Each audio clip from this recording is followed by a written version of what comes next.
Olá pessoal, esta é a aula que dá início ao curso de Direito das Coisas ou Direitos Reais e nela nós faremos breves comentários introdutórios a esse ramo do direito, assim como também apresentaremos algumas noções gerais sobre posse, também a título introdutório, ok? Vamos lá então. Como vocês já sabem, o Código Civil é dividido em duas partes, a parte geral e a parte especial. A parte especial ela é composta, subdividida, por sua vez, em livros. O livro 3 da parte especial do Código Civil é o destinado ao direito das coisas. O legislador, então, usou essa terminologia, direito das coisas. Mas é preciso dizer que boa parte da doutrina trata as expressões, direito das coisas e direitos reais como sinônimos. E realmente, quando você ouvir falar em direitos reais, saiba que a pessoa está se referindo ao direito das coisas, até porque reais, esse vocábulo vem justamente de res, que em latim significa coisa, certo? Então, direito das coisas ou direitos reais, tanto faz. O direito das coisas, ele constitui, naquele complexo de regras, de normas, naquele conjunto de normas reguladoras das relações jurídicas concernentes aos bens suscetíveis de apropriação pela pessoa. Ele trata, então, das relações entre pessoas e coisas, certo? Daí você já tira o conteúdo do direito das coisas, que é justamente o estudo dessas relações entre as pessoas e os bens e as coisas. Abrange a posse, o estudo da posse, o estudo da propriedade, dos direitos reais sobre coisas alheias, que por sua vez são subdivididos em direitos reais de gozo, de garantia e direito real de aquisição, como tem alguns exemplos aí, nós veremos mais adiante agora na classificação. Então, quando ouvirem direitos reais, saibam que está se referindo também ao direito das coisas, E esses direitos reais, eles têm várias características peculiares, Uma delas é que eles é a oponibilidade erga omnes, Eles se exercem erga omnes. O que significa isso? Contra todos, Todos devem se abster de molestar o titular de um direito real, É daí que surge, inclusive, o chamado direito de sequela, O direito de sequela é justamente o direito que o titular de um direito real tem, de perseguir a coisa, de buscar a coisa em poder de quem quer que ela esteja, o poder de reivindicá-la, olha, daqui que é meu, Esse é o chamado direito de sequela. Alguns autores juntam essas características, típicas dos direitos reais, a oponibilidade erga omnes, que significa que eu posso defender o meu direito contra tudo, contra todos, e também o direito de sequela, que é o de perseguir a coisa, O direito real se gruda à coisa, ao bem, e eu, titular desse direito real, posso buscá-lo, reivindicar a coisa do poder de quem quer que a possua ou detenha. Alguns autores chamam essas características e resumem como um princípio do absolutismo, salvo engano. Alguns chamam assim, que seria um princípio aplicável aos direitos reais. Uma outra colocação importante ainda sobre o direito das coisas é o numerus clausus. Os direitos reais eles obedecem a um numerus clausus, ou seja, a um rol taxativo, certo? Os direitos reais, eles são criados pela lei, por meio dessa técnica, digamos assim, chamada numerus clausus. O que significa isso? A lei enumera de forma taxativa os direitos reais, Não não existem direitos reais, outros direitos reais que não aqueles previstos expressamente pela legislação. É por isso que se diz que eles exibem ou obedecem um numerus clausus, certo? Uma última observação, ainda a título introdutório, diz respeito à subrogação, né? Vocês certamente, a esta altura do curso, já estudaram o direito das obrigações, que são os direitos pessoais, né? E estudaram a subrogação pessoal, né? Lembram da substituição do credor, da substituição do devedor, né? E existe também a possibilidade de subrogação real, certo? Então, o que se substitui é a coisa objeto de uma relação jurídica, né? É possível, existem vários exemplos previstos no Código Civil que vocês verão no transcorrer deste curso de direitos reais, né? Então, o elemento subjetivo na subrogação real, né? Subrogação significa substituição, né?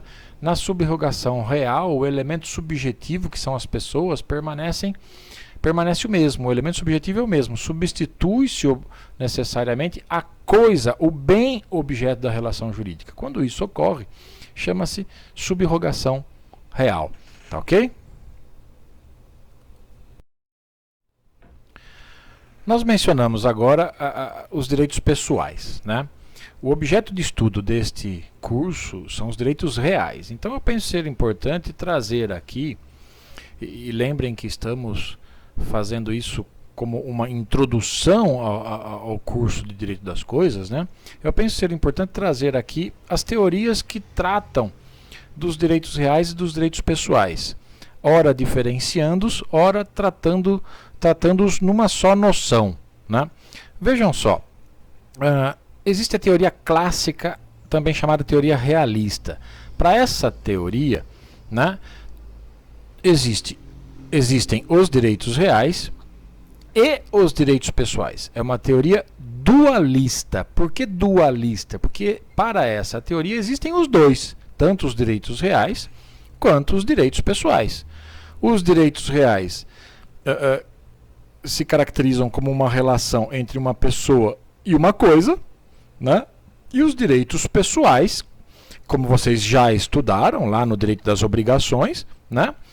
Estabelecem uma relação entre pessoas, né? Tem o sujeito ativo, o sujeito passivo e a prestação que um deve para o outro, certo? Essa seria a teoria clássica, também chamada de realista, e repito que é uma teoria dualista. Dualista 2, lembrem assim, guardem dessa maneira, porque para ela existem os dois, tanto os direitos reais quanto os direitos pessoais. Ainda existe a teoria personalista. Observem que o próprio nome já está ajudando na definição, né? No seu entendimento. Personalista pessoal. Para essa teoria, tudo é direito pessoal. Não existe o direito real. Então, para essa teoria, tudo é direito pessoal, né? Por isso que se fala que é uma teoria unitária ou monista, porque para ela existe um só o direito pessoal, né? Ela identifica os direitos reais com os pessoais, né? O fundamento dos adeptos dessa teoria é o argumento de que não se pode existir uma relação jurídica entre a pessoa e uma coisa, pois todo o direito seria necessariamente uma relação entre pessoas, né? Até mesmo o direito de propriedade, que é o típico direito real, que é a mãe dos direitos reais, né?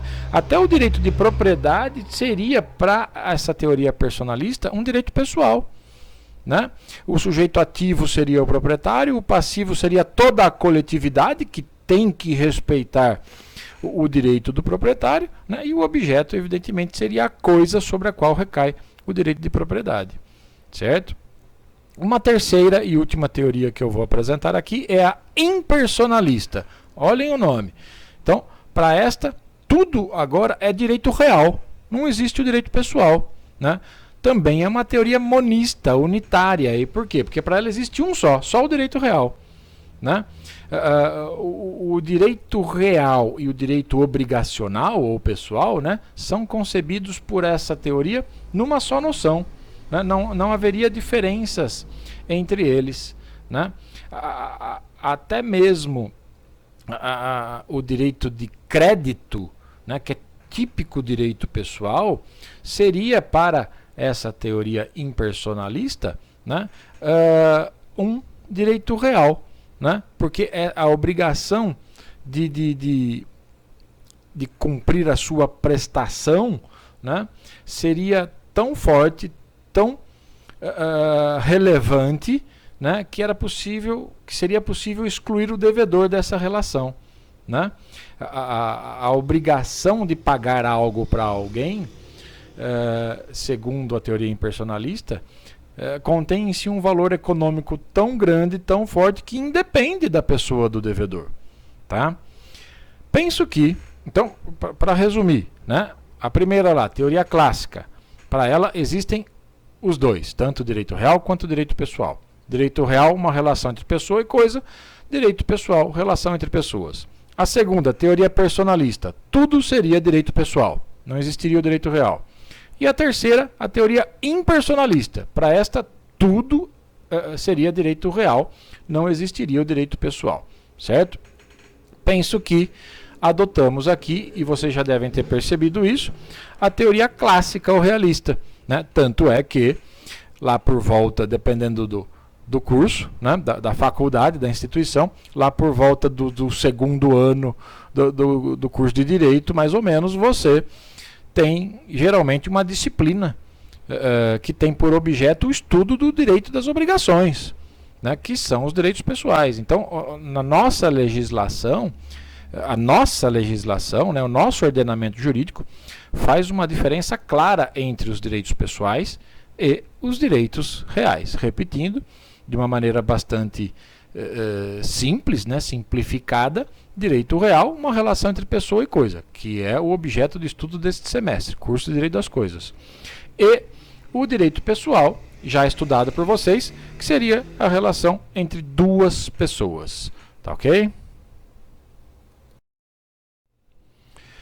Os direitos reais no Código Civil estão previstos lá no artigo 1225. Então observem lá que esse artigo estabelece: são direitos reais a propriedade, as servidões, superfície, usufruto, uso, habitação, penhor, hipoteca, anticrese, etc. Né? São 13 incisos apresentados nesse dispositivo legal do Código Civil. A doutrina classifica os direitos reais de diversas maneiras, né? Tem a maneira de classificar os direitos reais altera de um autor para outro. Eu vou apresentar aqui uma que eu entendo que seja bastante simples e didática, né? Existe o direito real sobre coisa própria e o direito real sobre coisa alheia, né? Então, o direito real sobre coisa própria, nós estamos dizendo nada mais, nada menos do que um direito real sobre algo que lhe pertence, né? Então, se você está aqui agora assistindo esta aula sobre introdução ao direito das coisas, né, e você está aí com o seu vademecum conferindo o que diz o artigo 1225, né? Esse vademecum é seu, você comprou, né, na minha história aqui, certo? Então, você possui um direito real sobre esse vademecum? Né? Possui, né? E qual direito real seria esse? Qual direito real daqueles elencados no artigo 1225 do Código Civil? O primeiro, a propriedade, né? Você é dona desse vademecum, você é a proprietária dele, ou seja, você tem sobre esse vademecum um direito de propriedade, ou seja, você tem um direito real sobre ele. Você tem um direito real sobre algo que é seu, ou seja, você tem um direito real sobre coisa própria, certo? Sobre algo que é seu. Mas, professor, eu posso ter um direito real sobre coisa alheia? Ou seja, um direito real sobre algo que não me pertence? Sim, né? É muito possível isso. Esse direito real sobre coisa alheia, ele se subdivide em três categorias, né? Os direitos reais de gozo, né? E aí, como exemplo, temos a enfiteuse, superfície, servidão, usufruto, uso, habitação. São todos assuntos que serão tratados especificamente no transcorrer deste curso de Direito das Coisas, certo? Você tem os direitos reais de garantia, como penhor, anticrese e hipoteca, e você tem o direito real de aquisição, né, que nada mais é do que o direito do promitente comprador do imóvel. Então, esses são exemplos de direitos reais sobre coisas alheias, né? Então, imagine o penhor, por exemplo, que é um direito real de garantia, lá está mencionado como exemplo de direito real de garantia. Você resolve fazer um empréstimo numa instituição financeira, né? A instituição financeira aceita lhe emprestar dinheiro, mas ela exige uma garantia, e em garantia do pagamento desse empréstimo, das prestações, né, desse financiamento que seja, você entrega, por exemplo, as tuas joias, né? As tuas joias. Você está transferindo a propriedade para a instituição financeira? Não. Você está apenas entregando as joias em garantia do cumprimento da obrigação. Então, essas joias não pertencem à instituição financeira, mas a instituição financeira tem um direito real sobre essas joias, que é o chamado penhor, né? Quando você entregou as suas joias, você estava empenhando as suas joias em favor do banco, né? Então, esse banco, essa instituição financeira, passou a ter um direito real de garantia, né, sobre as suas joias, um direito real sobre uma coisa que não pertence ao banco, né?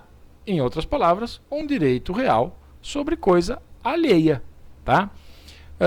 Fiquem tranquilos, evidentemente, não é necessário neste momento entender todas essas espécies de direitos reais, né? Porque vocês observarão que no transcorrer deste curso teremos uma aula sobre penhor, sobre hipoteca, anticrese, sobre direito real de superfície, sobre usufruto, né? E vocês aprenderão com mais detalhes as regras pertinentes, as regras atinentes a cada um desses institutos do direito das coisas, tá ok? Como vimos, a posse também é um tema objeto de estudo no curso de Direito das Coisas. E para introduzir esse assunto, né, penso que seja importante apresentarmos noções gerais sobre as teorias que abordam, né, que defendem os elementos constitutivos desse instituto, né, os elementos constitutivos da posse. São duas essas teorias, né? A primeira delas é a de Savigny, também chamada teoria subjetiva, e é subjetiva porque ela acentua, ela dá importância ao elemento subjetivo, né? E vejam por quê. Porque para Savigny, para caracterizar a posse, né, ela teria, os seus elementos constitutivos seriam o corpus e o animus, né?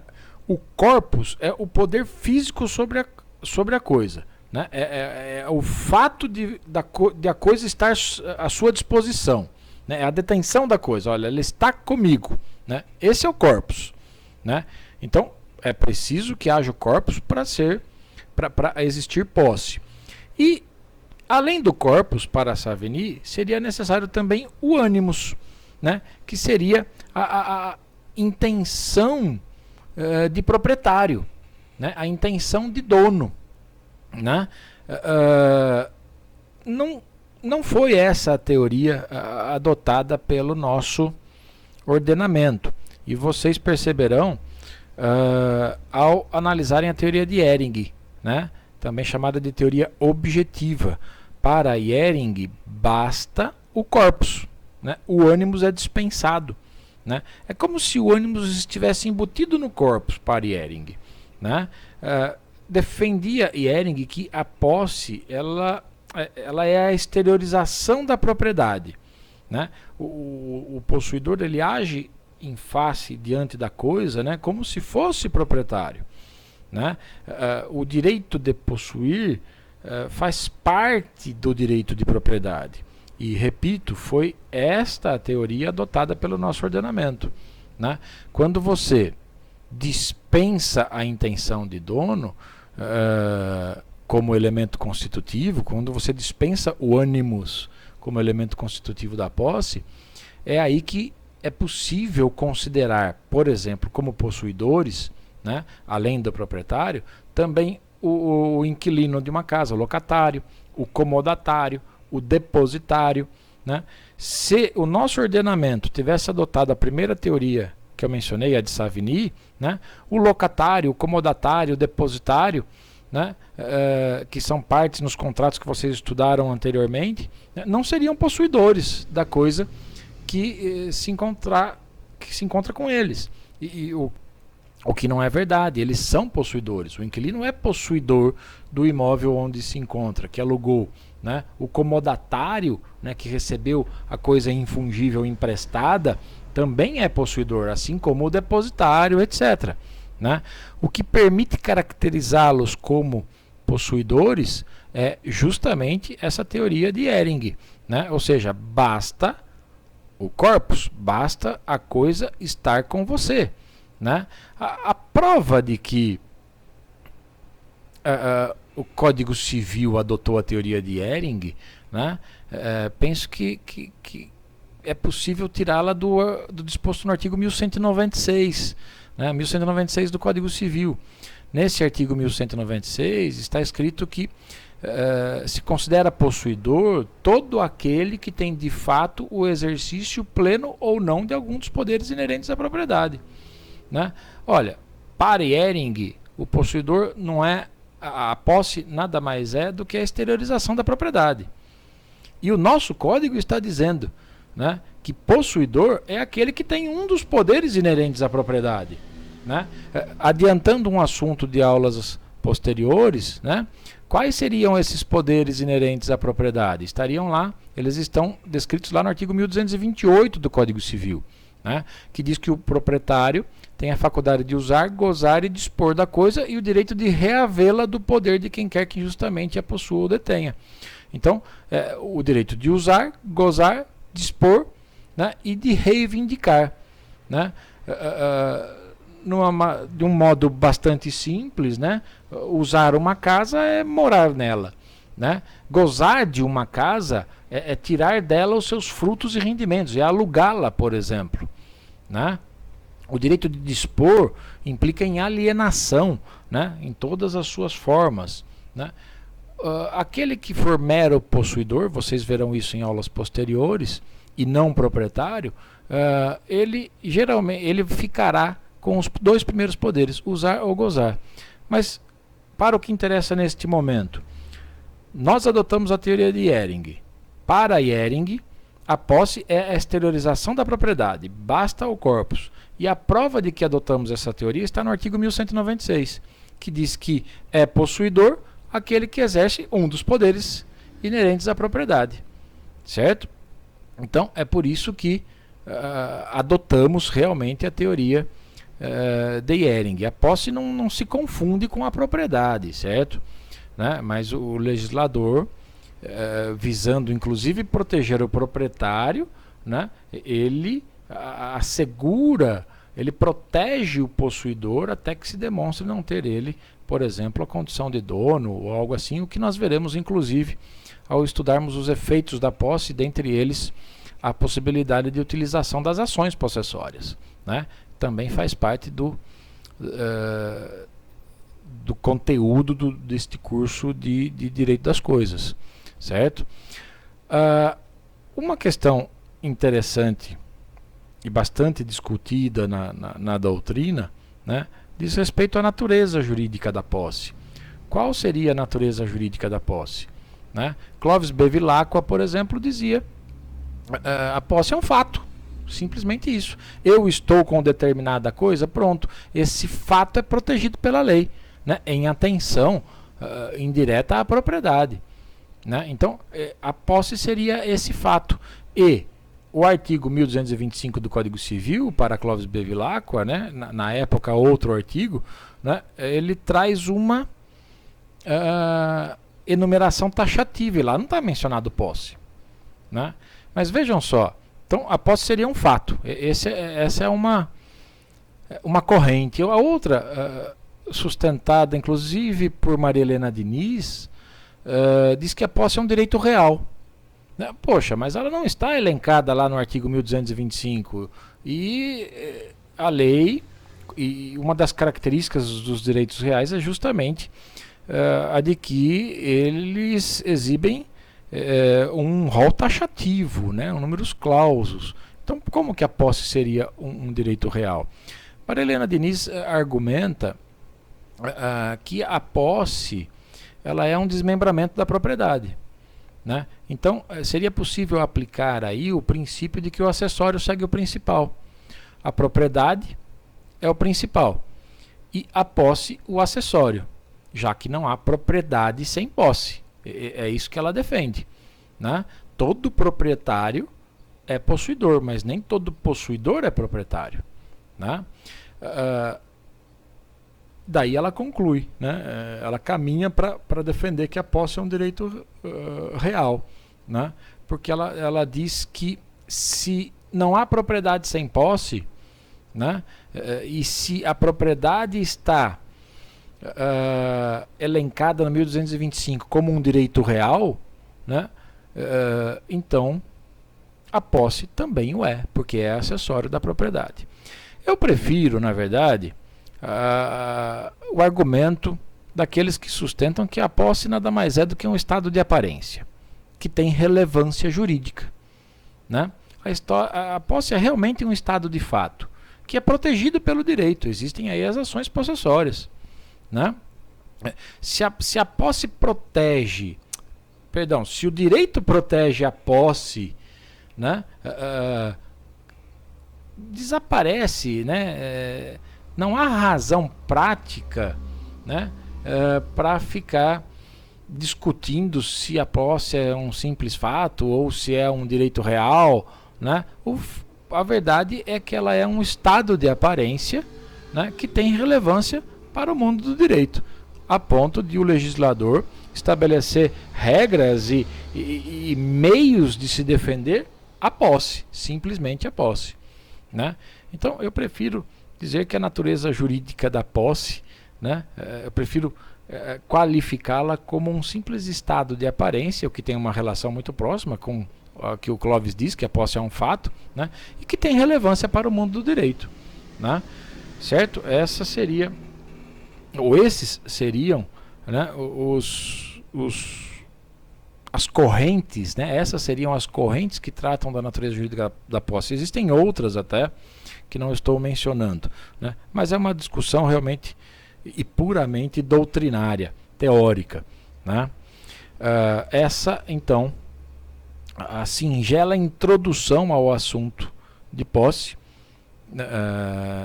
que faço nesta aula, né? Nas seguintes, muita coisa ainda falaremos sobre posse, tá? É isso, pessoal. Esta foi a aula inaugural do curso de Direito das Coisas, na qual tratamos de maneira bastante sucinta alguns aspectos introdutórios a esse ramo do direito. Na próxima aula, nós falaremos sobre os meios aquisitivos da posse, sobre perda da posse e também sobre todas as espécies de posse, tá ok? Até mais, grande abraço em todos e todas.